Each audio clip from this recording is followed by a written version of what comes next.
He married a homeless woman to save his company, but she saved his soul. She was homeless. He was a billionaire with everything except time. And when fate forced them into a marriage neither wanted, no one could have predicted what would come next.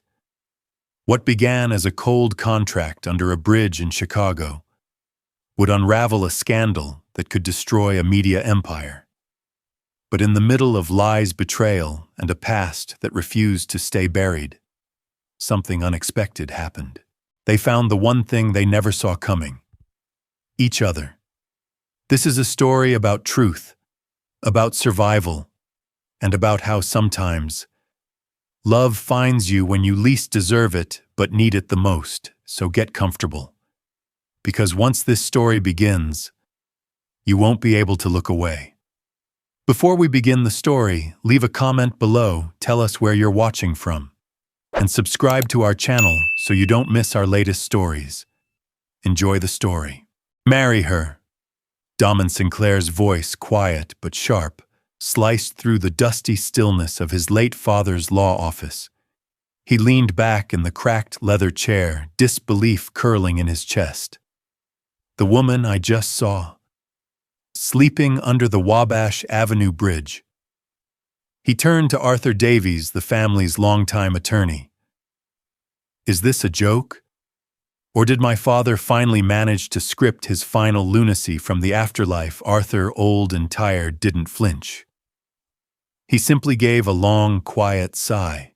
The yellowed copy of Alistair Sinclair's will lay open on the table between them, its final clause glowing like a curse in the dim Chicago light. Outside, the sound of sirens echoed down the loop, the familiar hum of a city edging into collapse. Damian sat still, a figure of sleek power in his tailored Armani suit, sharp lines, sharper mind, and a heart colder than the wind off Lake Michigan. But even he couldn't ignore the absurdity of what had just been read aloud. To inherit the full estate, Arthur said again, gently, as if the repetition might make it easier, including the controlling shares of Sinclair Media Group and a trust worth $500 million. You must be legally married within 30 days of the will's publication. Damian didn't react at first. Then he laughed, a dry, humorless sound. Persian cats, he muttered, shaking his head. All this. And he's leaving it to a charity for Persian cats. If I don't marry Arthur, nodded once. The National Long-Haired Persian Cat Conservation and Development Association, he confirmed without blinking. The silence returned, heavier now. Sinclair Media Group was on life support. Bleeding money, reputations, time. This was the only life raft his father had left behind, and it came with a chain around Damian's neck. Arthur cleared his throat. Today counts as day one, Mr. Sinclair. You have 29 days remaining. Damian stood, the blood roaring in his ears. His fists clenched. I don't need this, he muttered. I'll find another way. But deep down, he already knew the truth. No one would invest in a sinking ship. No one would lend to a crumbling legacy. He didn't need a wife. He needed an escape hatch. Over the next few days, Damian chased every possible option. Loans, mergers, buyouts. But all the doors slammed shut. Every call, every meeting, it was too late. The media empire his father built was dying under its own weight, and the marriage clause loomed. He didn't have time for love, or sentiment, or the games of the social elite. One cold night, his Bentley drifted through the darker corners of Chicago, places he'd never seen, never imagined. He needed to think, needed quiet. Near the river, beneath the shadows of the Wabash Avenue Bridge, something caught his eye. A figure. Still. Half hidden under a sagging plastic sheet. A woman. He stopped. She wasn't sleeping. She was reading. In the orange glow of a flickering streetlight, she sat propped against a concrete pillar, holding a battered paperback in both hands. Rain pattered gently against her shelter, but she lifted the edge of the tarp every few seconds, protecting the pages, turning them with care. Something in Daman paused. She was filthy, thin, mud streaked the edges of her coat. But her focus, her stillness. It struck him. He got out of the car. She looked up, startled, and that's when he saw her eyes, deep blue, clear, intelligent, haunted. "Who are you?" he asked quietly. She didn't answer, just clutched her book tighter. "What do you want?" she said finally, voice low. He stepped closer. "I have a proposition," he said. A pause. "Do you want money, a warm bed, a place to live, at least for a while?" Her expression hardened. "Who are you, Damian Sinclair?" he said. "And I need a wife. Fast." He laid it out bluntly. "I'll pay you $100,000 to marry me. For 1 year. Then we divorce clean and simple. No strings, no expectations. You walk away with a fresh start." Silence. She stared at him, stunned. "Why me?" she asked at last. "A homeless woman under a bridge," Daman shrugged. "Because you're the first person I saw tonight who doesn't seem like she'd make things complicated. I don't have time to be picky." A long pause. Then unexpectedly her eyes steadied. "My name is Saraphina Moon," she said. "You can call me Sarah. I'll do it. But on 2 conditions. He blinked. "Go on." "First, I keep this book, and the few things I have." "Fine." "Second, my friend Grace. She's in a shelter nearby. Sick. She needs help." Daman nodded. "Done." That night, beneath the cold steel bones of the bridge, a contract of survival was made. The next morning, they were married quietly, quickly, legally. No flowers, no friends, just signatures and a pair of plain gold bands. She became Mrs. Sinclair, and nothing, not even Daman, would ever be the same. The wedding was done, on paper at least. A city hall clerk had stamped the license with barely a glance, while Arthur Davies, looking more uncomfortable than ever, handed over the plain gold bands. No champagne, no smiles. Just a sterile ceremony under the buzzing hum of overhead lights. And now, here they were. The elevator doors slid open to reveal the top floor of one of Chicago's most exclusive towers. Daman led her through the private entrance, his steps clipped and businesslike. "This is it," he said. Home. The penthouse stretched out like a scene from a luxury magazine.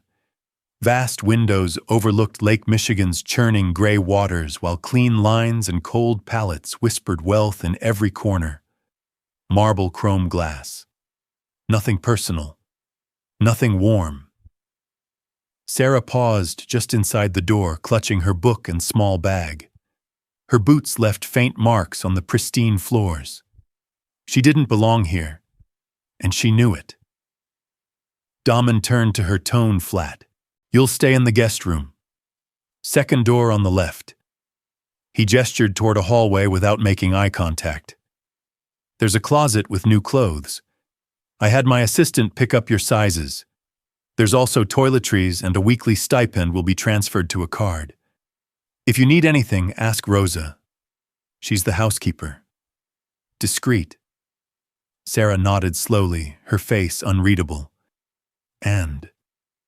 He hesitated, as if reminding himself why she was here. "Try to avoid mingling. This is a business arrangement. No surprises, no conversations unless necessary. A beat. I think we understand each other." He disappeared into his office, the door clicking shut behind him. Sarah stood alone in the center of all that silence. Her room, technically the guest suite, was beautiful. Polished oak floors, a queen-sized bed, dressed in crisp white linen designer furniture that looked barely used. But everything about it felt borrowed. She sat on the edge of the bed, the springs not giving under her light weight. Her fingers tightened around her dog-eared novel, her only anchor to a world she once belonged to. That night, she ate alone. Damian never appeared, and so it went for days. He worked late. She kept to her room. When they crossed paths, they spoke like strangers with a shared secret, low, polite, clinical. He was the man who'd hired her to play a role. She was the woman too tired to protest. Yet, Damian noticed things. He noticed how she spent hours reading not fluff, but dense non-fiction journalism, classic literature. He noticed the way she spoke, careful, thoughtful, without wasted words. Not the speech of someone uneducated or idle. One afternoon, passing by the library, he caught a glimpse of her curled in an armchair flipping through a book he'd never even touched. She was mouthing the words silently, her lips moving ever so slightly. Focused, absorbed. He didn't interrupt. Later that week, Arthur Davies called. "The board wants to meet Mrs. Sinclair," he said. "They want to know she's real." Damian sighed. Of course they did. He knocked on her door that evening. "We have a fundraiser next Friday," he said. "Black tie. You'll need a gown. I'll have one sent." Sarah blinked. "You want me to attend?" "They need to see you," he replied. "Make them believe this marriage matters." She tilted her head slightly. "Does it?" He ignored the question. "Be ready by 6:30. She watched him leave again, always halfway gone, even when standing in front of her. But on the night of the event, something shifted. When Sarah stepped into the foyer dressed in a deep navy gown that hugged her frame like it had been sewn onto her, Damian actually froze mid-sentence. He hadn't expected that. Her hair was pinned up in soft waves, her posture, graceful eyes, calm and unreadable. "You clean up well," he muttered. "I was taught how to walk in heels," she said simply. At the fundraiser, she surprised him again. She didn't fumble, didn't shrink.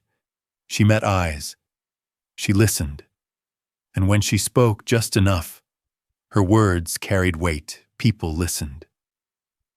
Afterward in the car, Damian stared out the window. She used to be someone he thought. Someone who knew how to move in this world. But who was she now? Who had she been back at the penthouse? Sarah paused in the hallway. "Thank you for the dress," she said. He looked at her, really looked. And for the first time, Damian Sinclair didn't see a contract. He saw a question he wasn't ready to answer. It rained the next morning. Not the sharp, biting kind Chicago was known for, but a slow, deliberate rain, the kind that made the city blur behind misted glass. Sarah sat at the breakfast table alone as always. The housekeeper had left warm tea and croissants, which she barely touched. Damian had already left another board meeting, another crisis.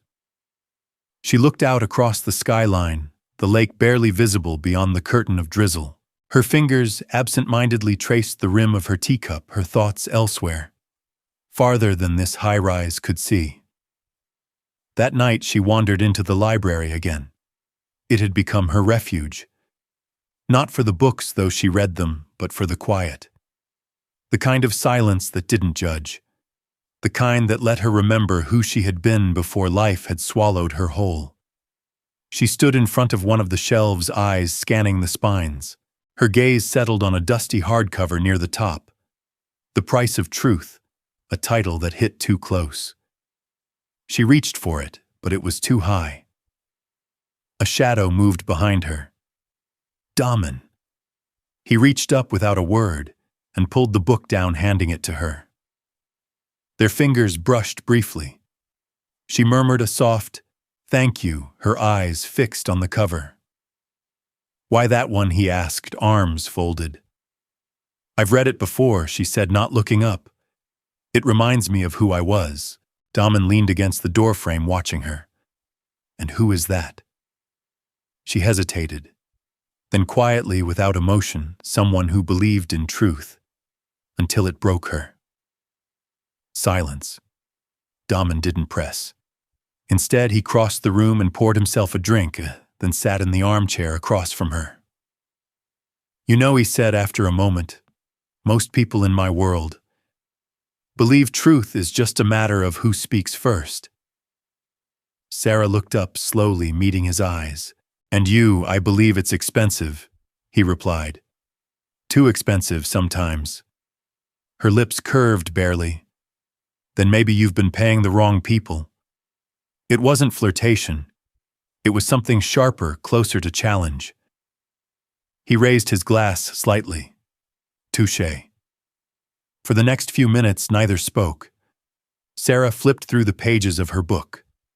Damian watched the rain streak the glass. In that quiet, something began to shift, not loudly, not obviously, but with the slow, certain weight of a turning tide. Days passed. Routine settled in, but so did unease. Damian was distracted. The board was growing restless. Sinclair Media was still bleeding money. And the lawsuit against the Chicago Chronicle loomed like a noose. Then one evening, Sarah entered the study. He barely looked up. "Can I ask you something?" she said, her voice careful. Damian glanced over his laptop. "Go ahead." She stepped forward, holding a manila envelope. "I came across this while browsing the archive database you left open last week." He stiffened slightly. She noticed. "I know I'm not supposed to be involved." She continued, setting the folder on his desk. "But something's off about the lawsuit." Damian leaned back, expression unreadable. "And what do you know about media lawsuits?" She met his gaze, unwavering. "More than you think." A beat. "I used to be a journalist." Silence stretched between them, heavy and unspoken. She didn't elaborate, didn't explain, just watched him waiting. Damian slowly opened the envelope. Inside were printed screenshots, email threads, article timestamps, odd inconsistencies in source attribution. She had annotated each one with neat, concise notes. "Where did you get these?" he asked. "I read," she said simply. "I see patterns, and I remember how to connect them." His eyes narrowed. "You've been investigating this behind my back. I've been watching you drown." The words landed like a blow, but she didn't back down. "This isn't just a lawsuit, Damian. It's a setup. Someone's pulling strings to kill your company. And unless you start listening, really listening, you'll lose everything your mother worked for." She turned to leave, then stopped in the doorway. "I can help you, but only if you let me." And then she was gone, leaving behind only silence and the lingering scent of vanilla and rain. Damian sat motionless, staring at the folder. And for the first time in weeks he felt something unfamiliar stirring beneath the cold weight of strategy and survival. Hope. The following morning, Damian found himself unable to focus. His emails sat unread, his coffee untouched.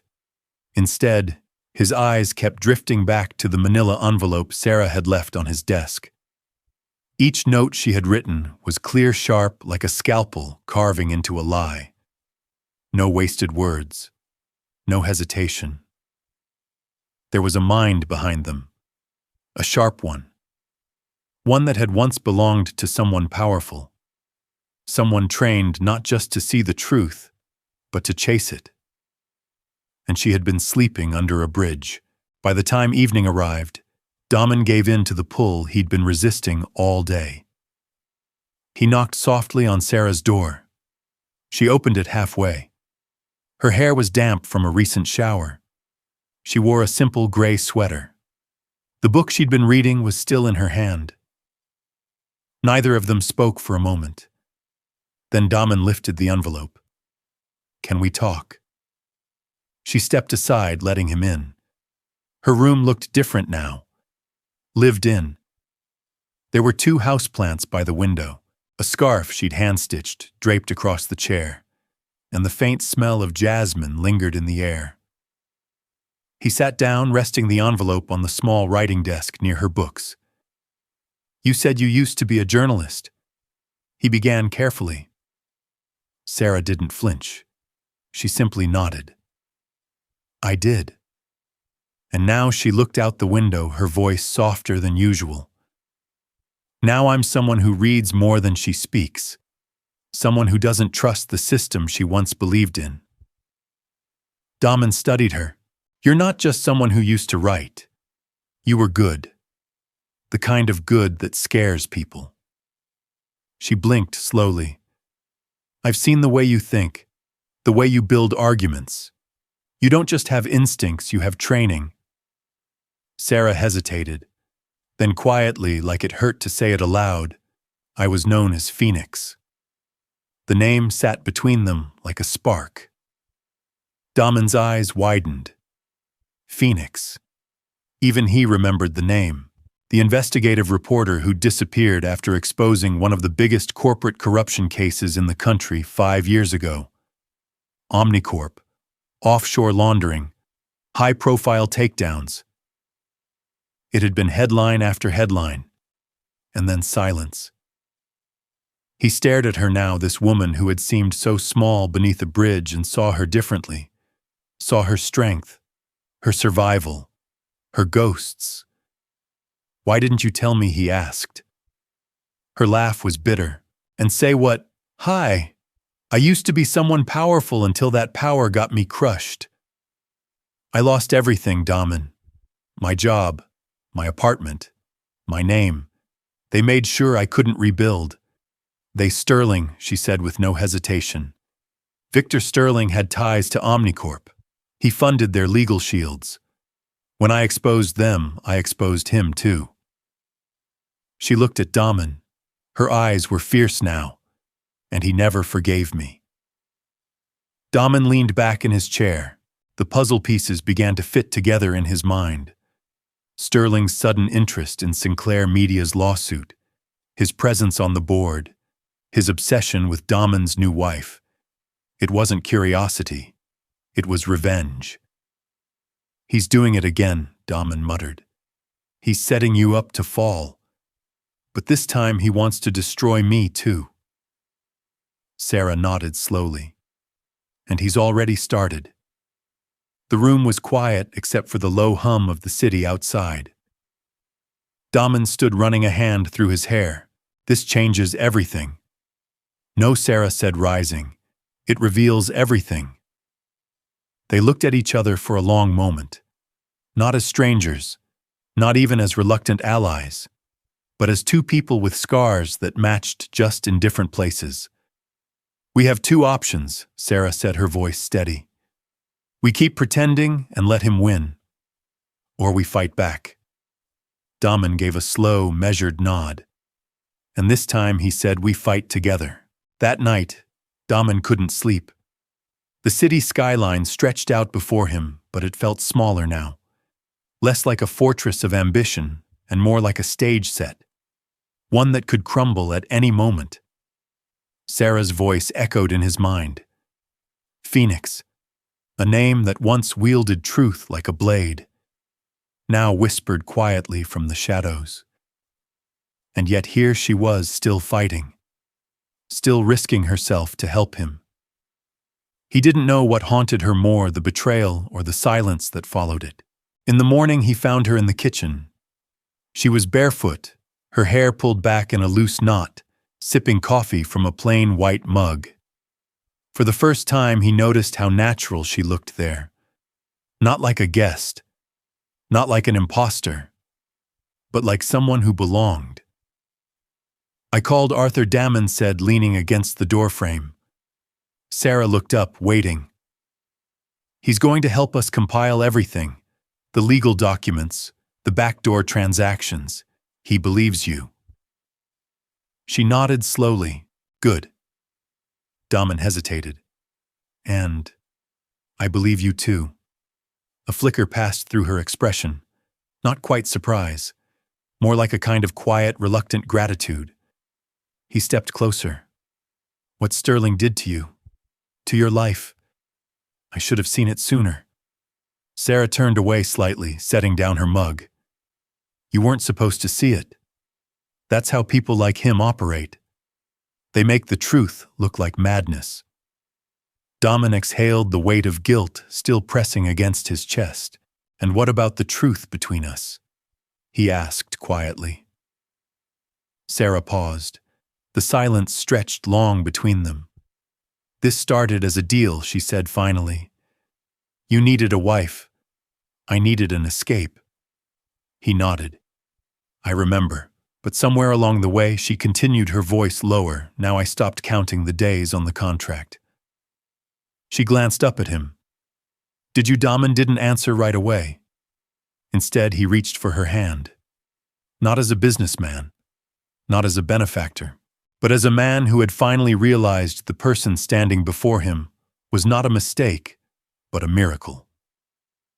Yes, he said. I stopped counting too. They stood like that for a moment, quiet, still suspended in something neither of them had dared name. Then the phone rang. The sound fractured the moment, sharp and sudden. Damian picked it up. It was Arthur. Victor's pushing the lawsuit forward, the old lawyer said grimly, and he's requesting Sarah's public deposition as part of his retaliation. Damian's jaw clenched. He wants to break her, Arthur added. Again. Damian looked at Sarah, who had already guessed the tone of the call. He won't, Damian said softly but firmly. Not this time. Sarah's eyes didn't waver. She nodded once. She wasn't afraid, but Damian realized he was. Not of Sterling, but of what it would cost him to lose her. It rained that night. Not the soft, forgiving kind, but a cold, relentless downpour that hammered against the tall windows of Damian's penthouse. Inside, the mood felt just as heavy. Sarah sat curled in the armchair by the fireplace, wrapped in one of Damian's old sweaters. Her eyes were locked on the flickering flames, but her mind was somewhere else, entirely deep in the wreckage of the past. Across the room, Damian stood by the window phone, still clutched in his hand. Arthur's warning echoed in his head like thunder. Sterling was escalating. The media had caught wind of Sarah's identity. Whispers of Phoenix were already swirling online, half-truths, half-smears. Headlines designed to discredit, to humiliate. Damian looked over at her. She hadn't said a word since the call. You should leave, she said suddenly, her voice quiet but unshaken.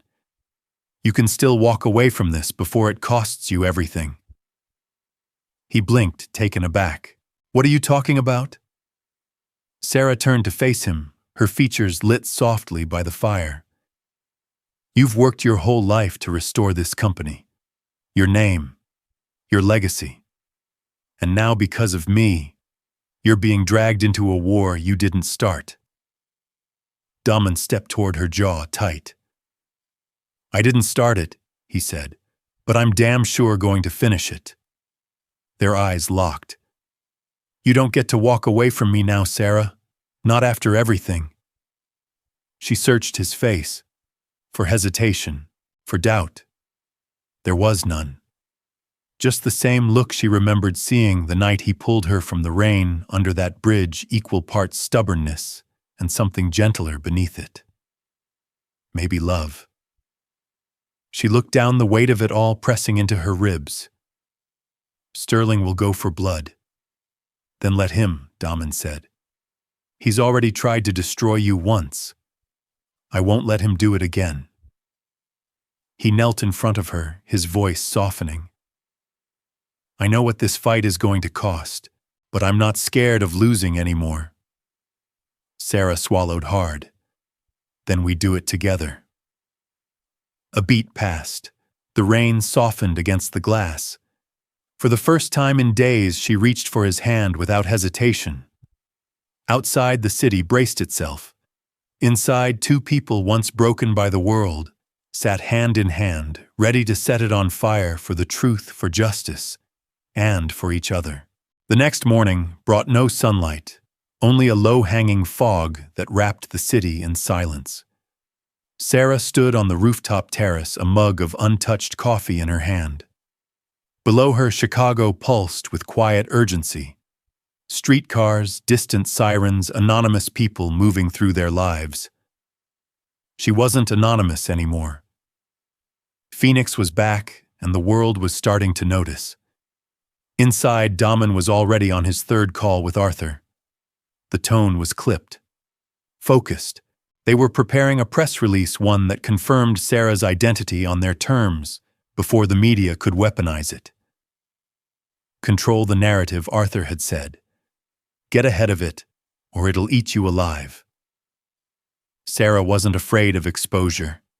Not anymore. She was afraid of being used again as bait, as leverage, as someone else's cautionary tale. That fear didn't stop her. Instead, it honed her like a blade. By noon, they were at the Chronicle's downtown office, Damian in sharp gray, Sarah in black slacks and a navy coat that somehow made her eyes even sharper. The newsroom fell quiet when they entered. Everyone recognized her. Some stared in awe, others in disbelief. One young reporter, barely 25, flushed and fidgeting, approached her with trembling hands. You're Phoenix, he stammered. She nodded once, calmly. Used to be. Your Omnicorp piece in 2018, it's why I went into journalism. Sarah offered a faint smile. Then you've chosen a hard but necessary road. Damian watched her, that same quiet awe in his expression. She moved through the newsroom like someone returning to sacred ground, not triumphant, but ready. She met with the editor-in-chief in a locked boardroom. She laid out her findings, her theory, her sources. The political figure Sterling had weaponized, the buried reports, the hacked metadata, the bribes. It was enough to move mountains, or at least to shake them. When the meeting ended, the editor turned to Damian. She's not just your wife, Sinclair. She's your salvation. Outside, the air was cold again. Sterling would respond. He always did. Later that night, a brick crashed through the penthouse window. It landed near the piano, wrapped in black cloth and stained with something dark. Inside, a printed photo of Sarah taken from across the street. On the back, a single line in red ink. Next time we aim better. Damian stared at the message in stunned silence. Then he looked at Sarah. She didn't flinch. She just stepped closer and said, "It's working." The broken glass was swept, the note bagged by police, but the fear lingered in the walls like smoke. That night, Damian insisted Sarah sleep in the guest room, closer to the private elevator, closer to the panic button. But she refused. "I've faced worse than broken windows," she said softly, sitting beside him on the sofa. "And I didn't come this far to hide now." He didn't argue. Instead, he took her hand and held it like it was the only truth left in the world that couldn't be twisted. By morning, the building's security had tripled. Armed guards posted at every exit. Cameras live-streamed every hallway to a secure server Arthur's team had fast-tracked. Damian's voice was colder on business calls now, efficient, relentless. He was a man preparing for war. But Sarah, she was something else entirely. Composed. Focused. Fire beneath ice. Together, they reviewed the last piece of the puzzle, an encrypted flash drive recovered from a Chronicle whistleblower. Inside transaction records, wire transfers, emails with digital signatures. It connected Victor Sterling to a PAC laundering money through shell companies, some of which were used to bribe public officials and silence journalists. This wasn't just a scandal. It was systemic rot. And it would burn the city down if they lit the match. But one thing was missing, something irrefutable. We need Sterling on record, Sarah said. His voice, his confirmation. Something we can't fake, can't deny. Damian paced. You want to bait him? I want to finish this. That night, Sarah walked into a rooftop cocktail party where Victor Sterling was expected to attend. Wearing midnight blue, her hair swept back, she looked like everything the elite loved, beauty, mystery, poise. But behind her eyes was a loaded gun of truth. Damian, hidden among the guests, watched her from afar, wired to a recorder, Arthur's team on standby, the police briefed. As Victor approached her, smug and unaware, Sarah turned with a smile that didn't reach her eyes. Mr. Sterling, she said, voice smooth as ice. Remember me? He blinked, took a slow sip of scotch. Ah, the charity case turned Cinderella. I suppose this is your moment. She leaned in, lowered her voice just enough. Tell me, Victor, how many men's lives have you destroyed for a seat at the top? His smile faltered. Careful, sweetheart. You're standing on very thin glass. Sarah held his gaze. Then let's make it shatter. His next words came fast, venom-laced and arrogant, and every single one was recorded. It only took 27 hours. 27 hours from the moment Victor Sterling arrogantly whispered threats into Sarah's ear to the moment his name dominated headlines from coast to coast. Damian's media team, with Arthur's legal counsel, worked through the night. The audio file, clear, chilling, damning, was paired with the rest of the evidence. At dawn, Sinclair Media Group broke the story themselves. Exclusive Sterling scandal exposed by mysterious journalist turned whistleblower. By noon, it was on every major network. By 3 p.m., Sterling's offices were under federal investigation. Board members scrambled to disassociate. Stocks plummeted. His empire, so carefully constructed, so mercilessly guarded, collapsed like wet paper. Sarah didn't leave the apartment that day. She didn't need to. The world came to her. Her real name, Saraphina Moon, was trending worldwide. The same name, once buried by slander and silence, now glowed across millions of screens, hailed as the force that took down a media giant. She stood at the penthouse window that evening, the lights of Chicago blinking like stars reborn. Damian stepped behind her arms, wrapping gently around her waist. You did it, he whispered. You lit the match. She leaned back into him, eyes misted. We did it. Arthur arrived just before dinner with a grin that cracked his usual solemnity. The board's reinstated full confidence in you, Damian. And they want Sarah Phoenix to join as an advisor to the company's investigative division. Sarah raised an eyebrow. Advisor Arthur chuckled. Or whatever title you want. The city's calling you a hero. Might as well own it. Damian smiled, resting his chin on her shoulder. You ready for the spotlight again? Sarah looked out at the skyline. I think this time I'll walk into it on my own terms. The world moved on quickly. The headlines shifted. The public turned its attention to the next scandal, the next story. But for Sarah and Damian, the silence that followed was louder than anything they'd faced. For the first time in months, the apartment felt still. No legal calls, no emergency meetings. Just the hum of the espresso machine in the kitchen, the soft rustle of pages turning in the living room, and the quiet breath of peace neither of them had remembered they needed. Damian stood in the kitchen one morning making pancakes badly. Batter clung to the ceiling from a failed flip. Sarah laughed from the counter. You're lucky you're rich, because your cooking is criminal. Damian grinned, wiping his hand on a dish towel. I'm trying. Give me points for effort. You get points, she said, standing to help him, but not for edible results. They ended up ordering breakfast instead, curled together on the balcony, watching the pale morning light stretch over Lake Michigan. I never asked you, Damian said, handing her a coffee. What comes next for you?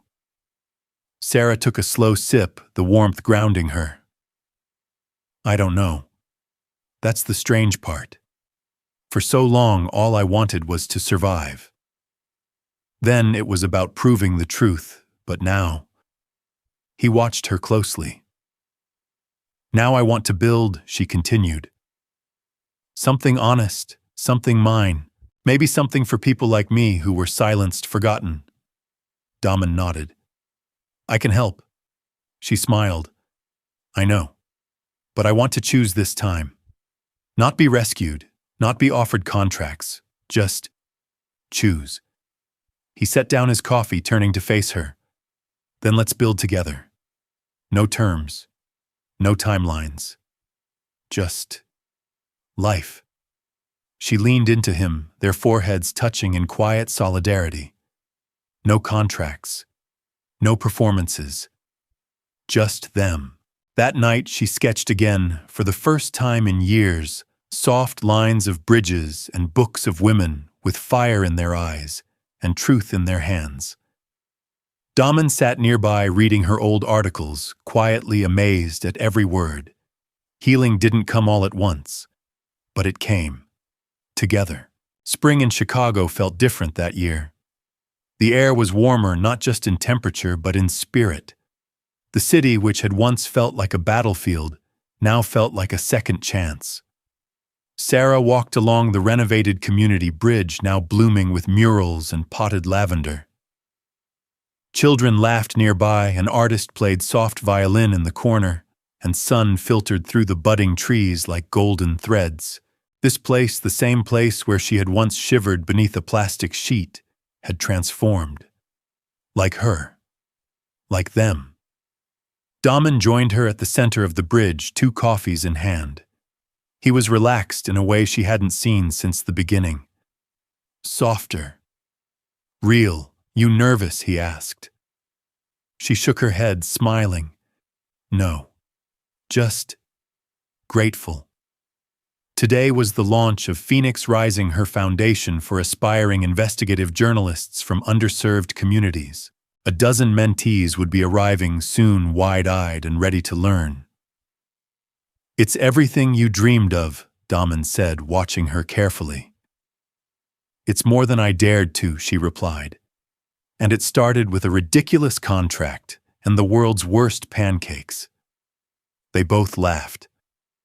Later that evening, back at the penthouse, which now smelled of fresh basil and lemon cake, Sarah and Damian danced slowly to an old jazz record. No shoes, no cameras, no crowd. Just the 2 of them, swaying in the soft light of home. This feels like the real beginning, Damian whispered. Sarah nodded against his chest. Because it is. And as the city lights blinked on one by one below, and the stars slowly claimed the sky, the past melted gently behind them. Theirs was a love story, born from ashes. But what they built from it was fire. The end. And so what began as a desperate deal beneath a crumbling bridge became something deeper, something real. Damian found more than a wife. Sarah rediscovered her voice, and together they rewrote not just the future of a company, but the future of their own hearts. Because sometimes love doesn't come wrapped in ribbons. Sometimes it arrives in tattered pages, rainy nights, and second chances. If this story moved you, even just a little, let us know in the comments. We'd love to hear your thoughts, your feelings, your story. And if you believe in the kind of love that heals, redeems, and transforms, make sure to subscribe. There are so many more stories waiting to be told. Until next time, stay kind, stay curious, and never stop believing in second chances.